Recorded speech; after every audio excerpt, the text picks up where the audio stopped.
No poďme chlapci, zatlačte. Ale pán učiteľ, to sa tak necvičí. Jakže, jak sa to cvičí, kurva, však takto sme to vždycky cvičili. To tak nemôže byť to, proste. Však pozrite sa, však ja mám nohy v lufte, kurva, ja nedočáhnem na zem, nemôžete ma takto dvíhať. Ale cvičí sa to takto.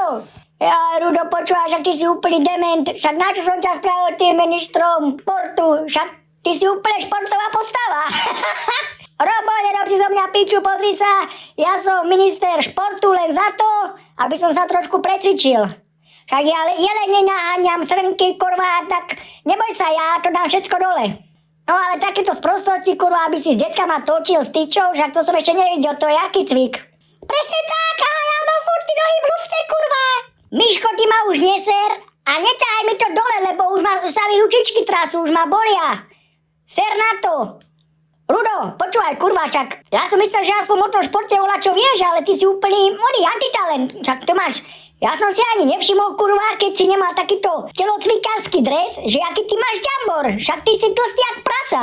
Ale prosím ťa, Robko, pozri sa, však som jak Laňka, štýlonky, to ešte, neboj sa, ja som taký minister športu, že tu sa ešte len začne športovať. Rudo, počúvaj ma, vieš aspoň kotrmelec? Ja som jak kolkárska gula, kurva, ja keď spravím kotrmelec, ja sa kotulám do nemoty, víš, aké kotrmelce ja vím, to by si mal ešte len vidieť. No to sa mi moc nezná toto, Rudko, neviem, či ma neklameš, lebo akože podľa mňa dáš sa na chrbát a ostaneš tam ležať, jak taká korytnačka na pancieri. Teba podľa mňa budú musieť otačať. Robko, dobre si to myslel, konečne mám správne ministerstvo. Minister športu, to som celý ja. 1, 2, 3. Rudo, tebe jebe, však ja som to si spravil len seba piču, som myslel, že to nezobereš, lebo však športu a kúkni sa na seba. Jaternica v úbore.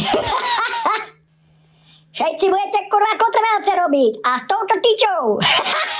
Ja vám dám kurva pri telefónoch sedia ťukať jak takí dementi. Osprostení ste celí a tento Mišo a ty ani nebude radšej spomínať.